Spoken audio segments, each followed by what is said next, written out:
Okay mga kababayan, Chris Uno po at welcome back po ulit dito sa ating YouTube channel. Okay, ito mga kababayan, pag-usapan ho natin ito. Ito pala yung video yung pinag-uusapan na talagang matindi pala ang mga pinagsasasabi nito ni Jam Magno dito ho kay VP Inday Sara Duterte.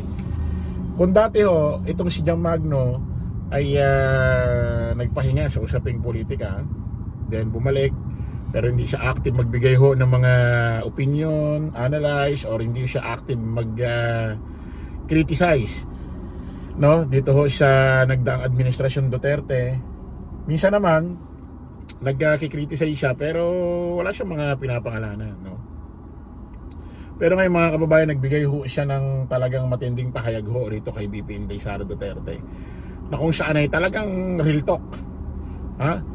Talagang matindi ho, mga kababayan. Pakinggan natin to. Very reason her father is in the ICC. Let me explain. Lest we forget that after PRRD, the mayor of Davao City is Sara Duterte. She's actually part of the problem that put him in the ICC. We can't deny that involvement. She truly is part of that problem. If anything, she is the reason why he's still... Actually, totoo mga kababayan, merong isang taga Davao na bumiyahe, tumistigo na yata, no? Nagbigay na yata ng statement doon sa ICC. Dating tauhan ho ni Digong ito, si Matubato ba to, na nagsasabi na si VP Inday Sara Duterte sangkot daw ho talaga, involved ho dyan sa tinatawag na DDS, yung Duterte Death Squad. Kasi dati nung nabuo yung DDS, talagang Duterte Death Squad. Ginawan lang ho nilang ibang meaning para ginawan lang ho nilang ng ibang meaning para mapalusatan yata yung tinatawag na DDS na Duterte Death Squad. Ginawa nilang Duterte Die Hard supporter. Pinalusutan lang nila ng ganun. Tuloy natin. There to this day.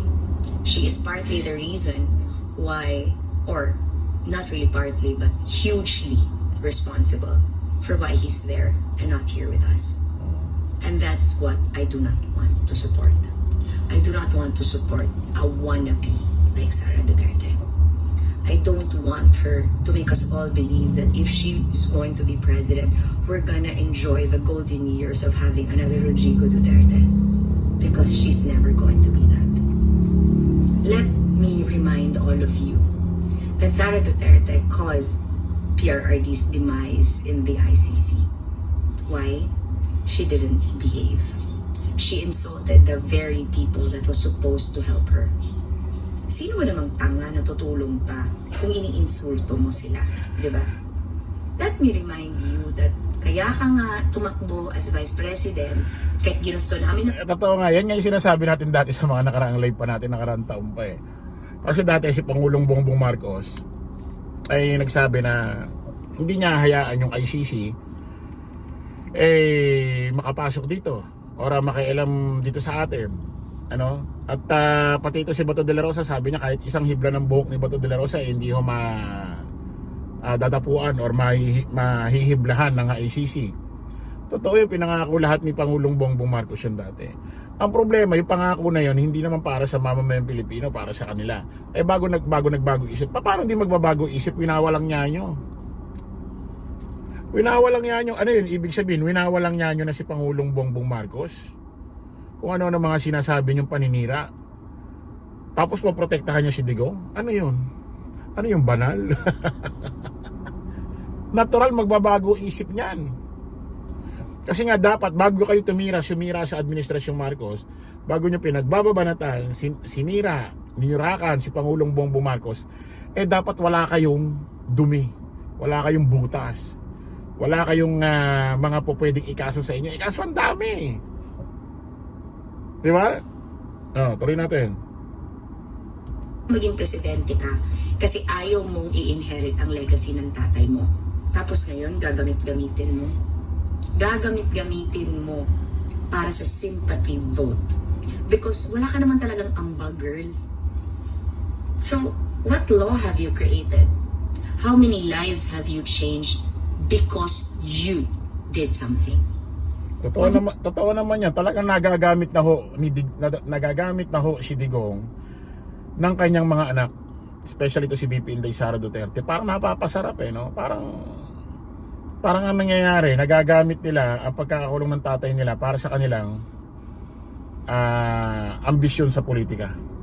Para yung taong bayan na naniniwala sa kanila, yung mga DDS na mga kakurampot, laging maawa sa kanila. Yung simpatya laging nasa kanila kasi nga si Digong nakakulong. Lalo na halimbawa ito si Digong pinagpahinga na, talagang nawala na, lalong makakakuha ng simpatya ito. Lalo nilang magagamit sa politika yan. Siguro naiisip nila kahit naman nandiyan si tatay nila okay lang, total wala naman talaga totally sa rehas. Kasi pinagkukulungan naman ni Digong dyan, parang bahay lang din naman. Kung nando dun sa Davao yan, lagi lang din naman nasa bahay. Hindi naman nakakulong si Digong talaga sa rehas Di ba pinakita yung dating pagkukulungan niya, parang kondo. Parang kondo na dito sa Makati yun. May lutuan, may mga at kung ano-ano, aircon, maganda yung bansa, maganda yung building, walang rehas na bakal, walang ganon. So siguro iniisip nila, total, ganyan din naman, para ka lang din naman nasa bahay, sige, diyan ka na, makulong ka na. At least magagamit ka sa politics. Magagamit ka namin sa politika. Kung angkinin, Diyos mio, ang trabaho na ginawa ng tatay mo, ang blood, sweat, and tears, and political leverage that your father has built for years as a public servant. Hindi yan pwedeng i-inherit mo lang, girl. Tapos ngayon, magagalit kayo sa akin, thinking na, pinersonal kita at siniraan kita. No. I just hate the fact that people don't seem to understand that dahil nga sa'yo, nasa ICC si PRRD, hindi dahil kay Marcos, hindi dahil kay Romualdez. Kasi sino ba namang tanga? Hindi naman talaga dahil hindi naman dahil talaga kay PBB, hindi naman dahil talaga kay Romualdez kung bakit si Digong ay nasa ICC. Although nagdaan sa kanilang administrasyon, sa kanila tumama dahil naglabas ng warrant of arrest galing ICC, binigay sa Interpol, pinasok rito nung nakaraang taon sa term na ni PBBM. Pero bago si PBBM maluklok, maupo noong 2022 bilang presidente, yung kasong yan gumugulong na. Ipinailho yan ni dating Senador Antonio Trillanes 2017. Na dyan sa ICC dahig Netherlands na ang kasong crimes against humanity 2017 na kung saan umiiral pa sa kapatay ng ICC. Tinanggal ni Digong ang ICC, in-stop ni Digong ang ugnayan natin sa ICC 2019. So habang umiiral yung kaso, so tinanggal niya ang relasyon natin sa ICC sa hindi magandang dahilan, dahil para sa kanyang benefits, para sa kanyang kapakinabang. Hindi tayo bumitaw sa ICC dahil pinagbotohan sa Senado, pinagbotohan sa House, pinag-usapan, hindi. Siya mismo ang pumutol, ginamitan niya ng kapangyarihan para sa sarili niyang kapakanan. Doon natin. Natutulungan ka pa, ang bastos-bastos mo. Sige nga, ititreten mong papatay, di ba? Iinsultuhin mo, gagawa-gawa ka ng istorya, gagaguhin mo, madadamay kaming mga Pilipino, tas gusto mo tutulungan ka para protektahan si PRRD.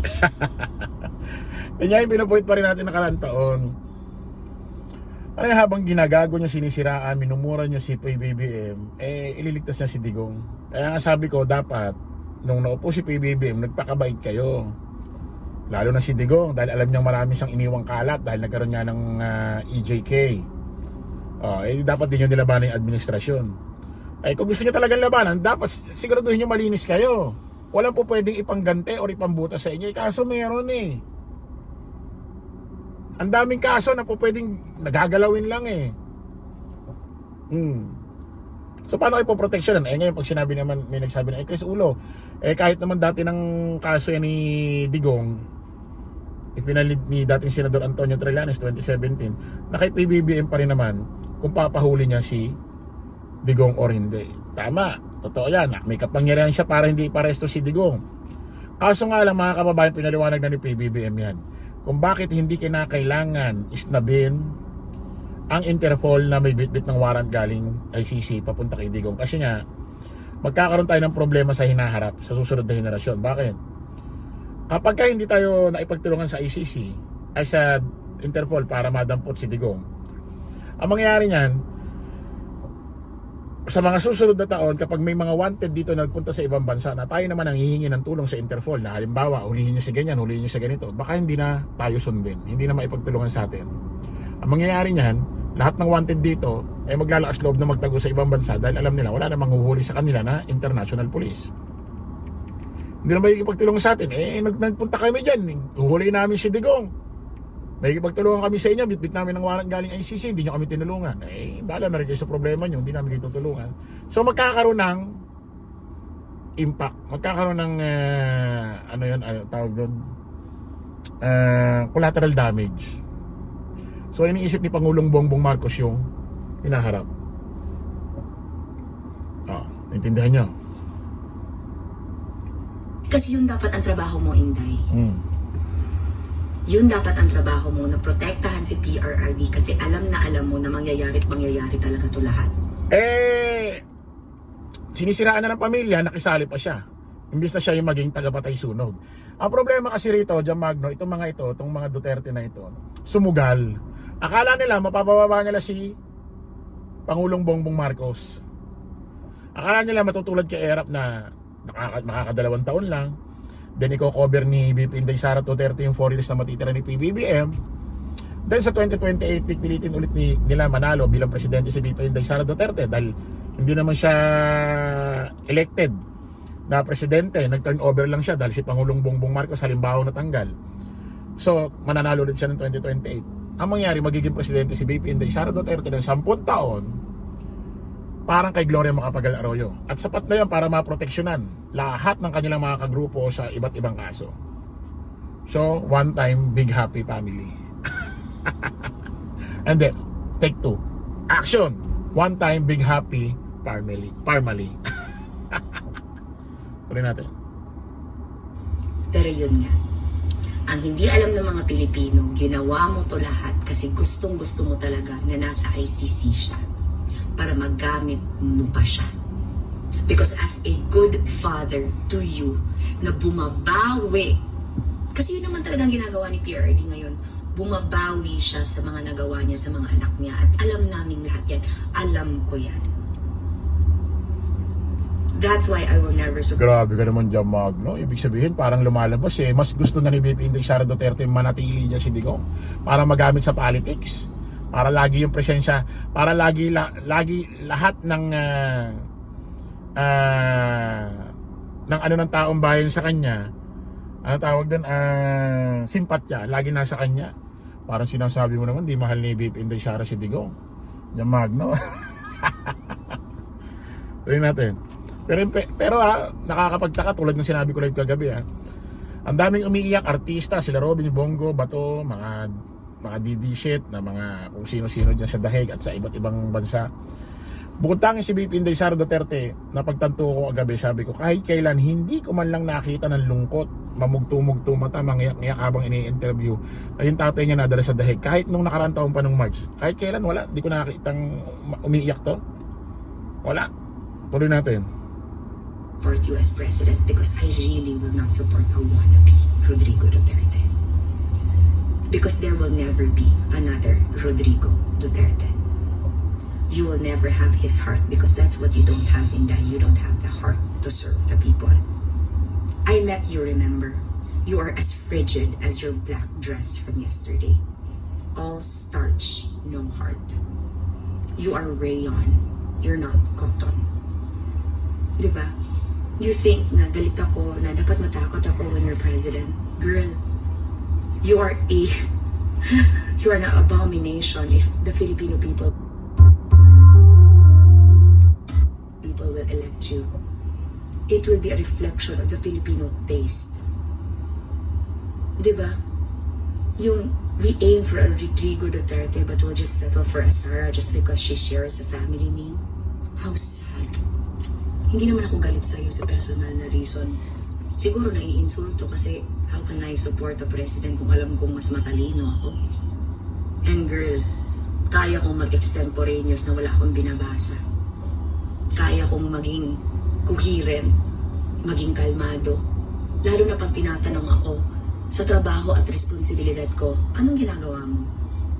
Diba? You can't grant interview. Grabe, yung parang sinampal ng 5 beses. Ano yan? Anong klaseng linya yun? Papaano ko iboboto ang isang tao na alam ko na mas matalino pa?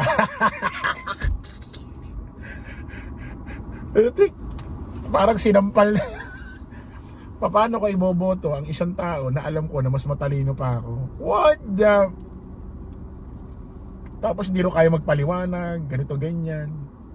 Kumbaga bobo sa... O, yung sinasabi ng walang... Ito si BP Inday Sara Duterte, kasi sabi ko sa inyo mga kababayan, walang good communication skills to. Di ba lagi sa trabaho kapag wanted, ganito ganyan. Di ba laging hindi nawawala yung good communication skills. Ibig sabihin kinakailangan maganda ka umarap sa tao, marunong ka magpaliwanag, magaling ka mag-explain. Kaya hindi nawawala lagi yan sa lahat ng klase ng trabaho. Good communication skills. Wala si BP Inday Sara Duterte niya. Wala. Ha? Ano ang gulo magpaliwanag, ang gulo mag-explain. Importante pag presidente ka, dapat magaling ka magpaliwanag eh. Alam mo yon kasi lagi mong ina-update ang taong bayan. Kung ano nangyari sa Pilipinas, ano ang estado ng Pilipinas. Pag presidente ka, lumalabas para ang representative ng Pilipinas. Ikaw ang ahente ng Pilipinas. Nagpupunta ka sa iba't ibang bansa. Nag-privilege speech ka sa mga kilala, sikat na tao, hari, prime minister, presidente. Nangihikayat ka na mag-invest kayo, magpunta kayo sa aming bansa, ganito, ganyan. Paano ka makakahikayat ng mga parokyano na kung saan hindi ka maiintindihan? Oh my goodness. Ha? Grabe rito. Talagang dinurog si BP Inday Sara rito ni John Magno. Okay mga kababayan, kita-kita ulit tayo sa panibagong vlog. Maraming salamat po. Bye-bye.